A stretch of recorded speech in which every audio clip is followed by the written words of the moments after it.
కాలభైరవుడి వృత్తాంతం గురించి కాశీఖండంలో ఎంత గొప్పగా చెప్తారంటే, మనిషి తట్టుకోలేని కష్టాలలో అత్యంత భయంకరమైనటువంటి కష్టం కారాగారవాసం. కారాగారవాసం అంతటి భయంకరమైన కష్టాన్ని ఎదుర్కోవలసి వచ్చినప్పుడు కూడా కాలభైరవ చరిత్ర చదివినా, కాలభైరవాష్టకం చదివినా, కాలభైరవోపాసనం చేసినా వాళ్ళు రక్షింపబడతారు అంటుంది శాస్త్రం. అంత అద్భుతమైనటువంటి మూర్తి ఆ కాలభైరవుడు. సాక్షాత్ పరమేశ్వరుడే కాలభైరవుడిగా ఆవిర్భవించాడు ఒకానొకప్పుడు. కాలభైరవావతారంలో ఆయన లోకానికి కొన్ని మర్యాదలు నేర్పాడు. అందుకే ఒకప్పుడు అందరికీ ఎలా అతిశయం కలుగుతూ ఉంటుందో, గర్వం కలుగుతూ ఉంటుందో, అలా త్రిమూర్తుల యందు కూడా ఇటువంటి పోకడ ఒకటి రజోగుణ సంబంధమైనటువంటి వారి యందు కలుగుతూ ఉంటుంది. సృష్టికర్త అయినటువంటి చతుర్ముఖ బ్రహ్మగారు సహజంగా రజోగుణ తత్వంతో ఉంటాడు, అందుకే ఎరుపు రంగుతో ఉంటాడు.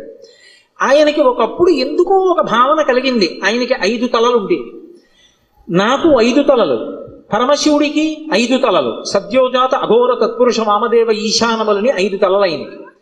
నాకు 5 తలలు, నాకంటే బ్రహ్మగారికి 5 తలలు. నాకు శంకరుడికి ఏం తేడా? మేమిద్దరం సమానం, నేనే సృష్టిలో అధికుడిని అని వేదములను పిలిచి అడిగాడు. నేనా కాదా అన్నాడు. ఋగ్వేదము, సామవేదము, యజుర్వేదము, అథర్వణ వేదము కూడా నువ్వు కాదు, పరమశివుడే సృష్టికంతటికి కూడా మహాపురుషుడు, ఆయననే వేదములన్నీ కొలుస్తున్నాయని చెప్పి ఆయన అంగీకరించలేదు. ఆయన అహంకారం తగ్గించడానికి శంకరుడు సభలోకి ప్రవేశించాడు.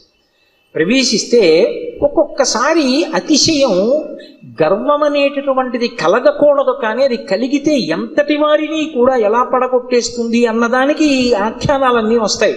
రామకృష్ణ పరమహంస ఒక అద్భుతమైన మాట చెప్పేవారు. ఒకప్పుడు ఒక మహారాజు గారు ఒక భద్రగజం మీద ఎక్కి వస్తున్నాడు. భద్రగజం అంటే ఎంత ఉంటుంది? గురువాయూరులో రాత్రి కృష్ణుడి ఆలయం చుట్టూ ప్రదక్షిణం చేస్తాయి ఏనుగులు, అందులో భద్రగజాలు వస్తాయి. భద్ర అనే జాతికి చెందినటువంటి ఏనుగులు. అసలు ఆ ఏనుగుని చూస్తే ఓ పెద్ద కొండ శిఖరం నడిచి వెడుతున్నట్టు ఉంటుంది, వచ్చి వరుస క్రమంలో నిలబడతాయి గుడి చుట్టూ. అది ఎక్కాలంటే నిచ్చెన వేసుకుని ఎక్కాలి.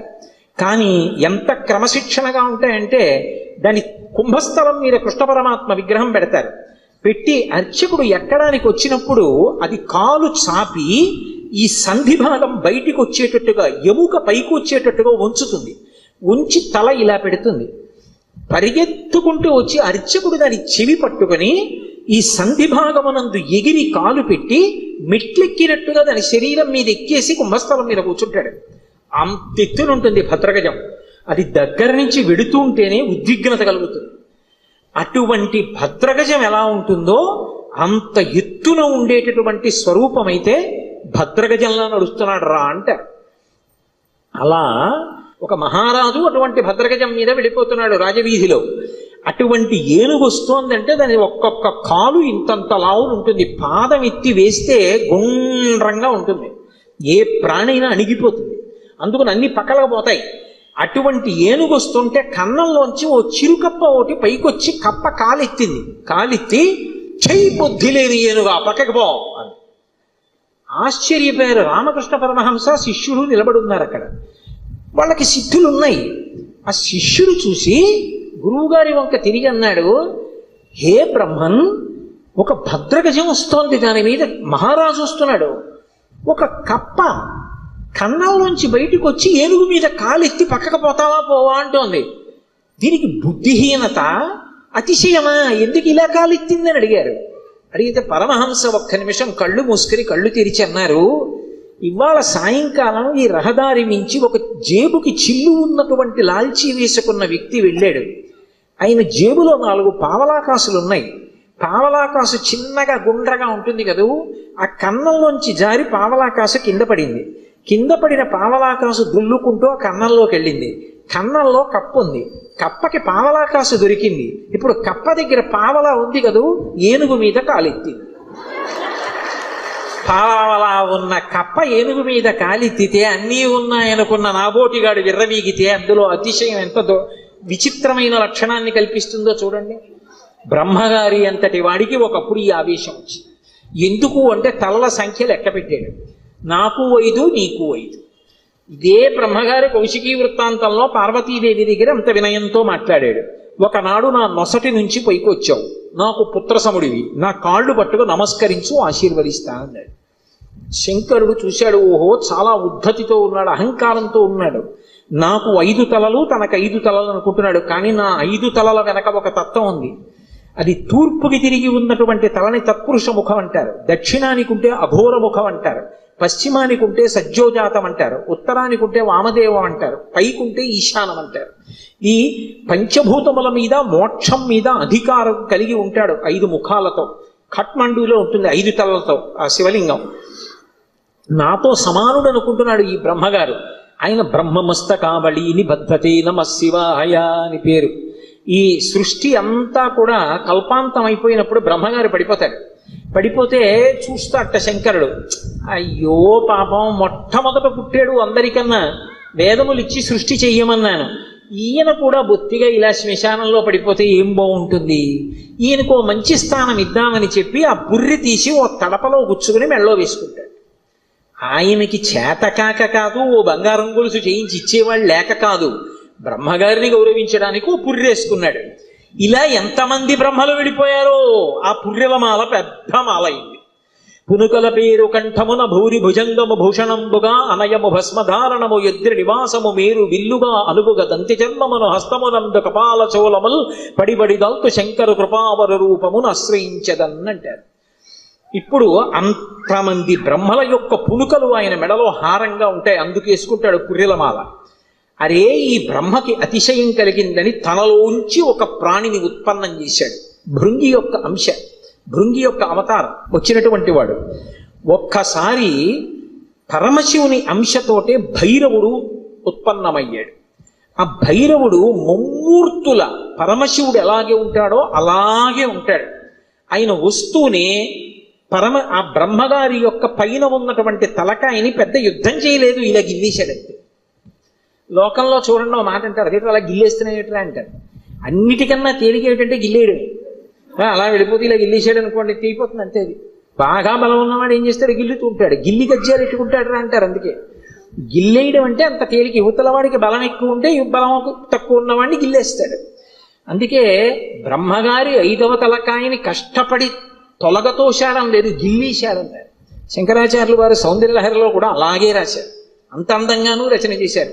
మృణాళీ మృద్వీనాం తవ భుజలతానాం చతసృణాం చతుర్భిః సౌందర్యం సరసిజ భవస్తౌతి వదనైః నకేభ్యః సంత్రస్సన్ ప్రథమమథనాదందకరిపోః చతుర్ణాం శీర్షాణాం సమమభయ హస్తార్పణధియా అన్నారు.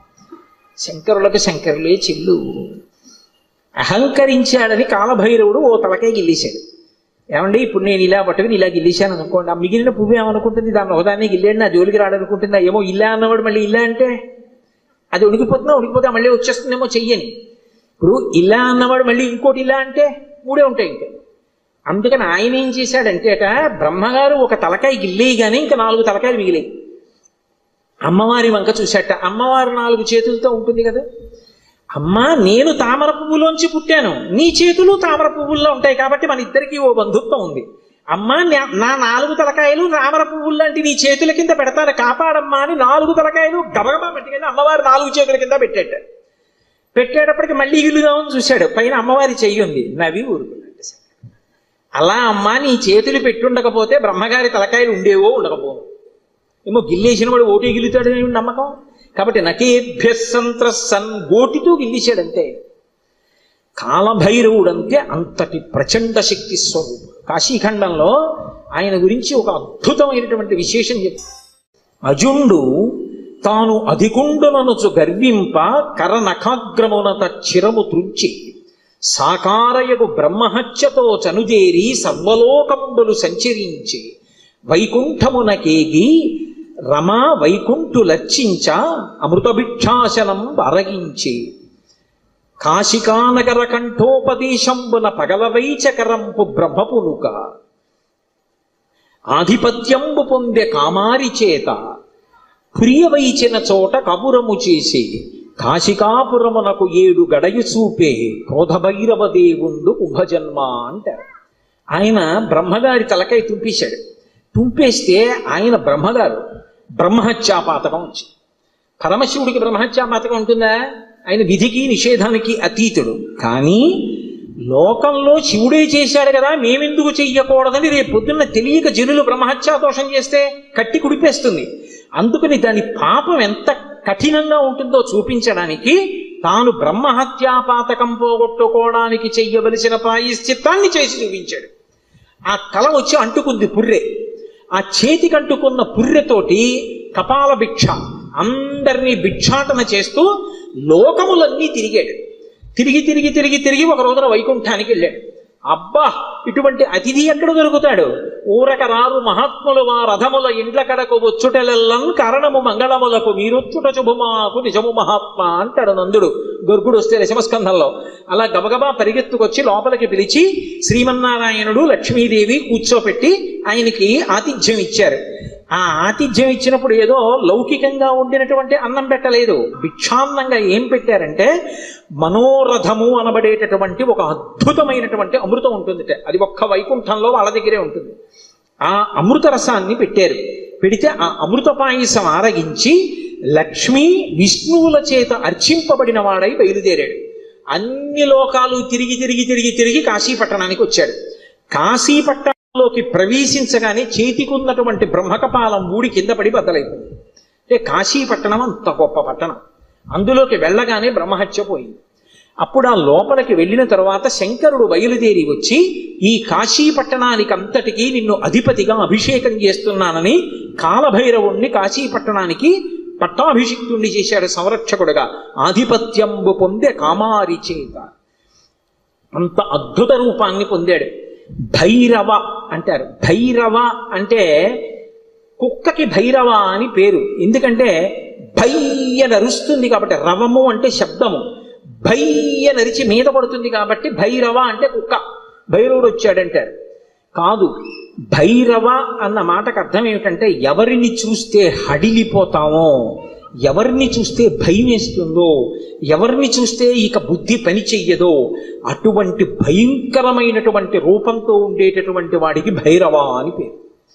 లోకంలో ఎవరైనా సరే బాగా పాపములు చేసి చేసి చేసి చేసి చేసి చేసి శరీరం విడిచిపెట్టేశారనుకోండి, ఈ లోకం విడిచిపెట్టి వెళ్ళిపోయేటప్పుట భైరవయాతన అని ఉంటుంది. ఆయన క్రోధ రూపంతో వెంటబడతాడు బెత్తం పట్టుకుని. ఆయన్ని చూసేటప్పటికి భయపడి చెమటలు కక్కుతూ పరిగెడతారు. పరిగెత్తి పరిగెత్తి పరిగెత్తి దాహార్తితో యమసదనం దగ్గర అగ్నిజ్వాలలతో ఉంటుంది తోరణం. ఆ తోరణం కింద నుంచి దూరుతాడు కాలిపోతూ. ఆ దోషం పోవాలి అంటే కాలభైరవ దర్శనం చేస్తారు. కాఠ్మండూలో కాశీపట్టణంలో కాలభైరవ దేవాలయాలు ఉన్నాయి.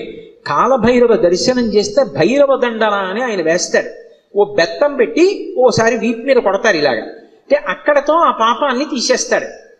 ఆ చాలా అనుగ్రహమూర్తి. అలాగే కార్తీక మాసంలో వచ్చేటటువంటి పౌర్ణమి నాడు జ్వాలాతోరణం చేస్తారు. కొత్త గడ్డి తీసుకొచ్చి తోరణం కట్టి ఆ గడ్డి అంతా పెట్టి ఆవు నెయ్యి పోసి వెలిగిస్తారు.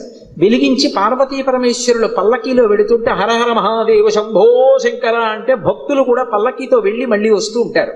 ఎందుకు అలా వెళ్ళి వస్తూ ఉంటారు అంటే నరకలోకానికి వెళ్ళి అగ్నితోరణం కింద నుంచి దూరవలసినటువంటి అగత్యాన్ని తీసేసి ఇక్కడే అగ్నితోరణం కింద నీవు అక్కడ చూడక్కర్లేదురా, నేను నీకు అండ ఉంటాను, బెంగ పెట్టుకోకని ఆయన నడిచి ఆయన వెనక మనం నడిస్తే ఇంకా అక్కడ అగ్నితోరణం చూడక్కర్లేదు, తిన్నగా మంచి లోకాలకు వెళ్ళిపోతాడు.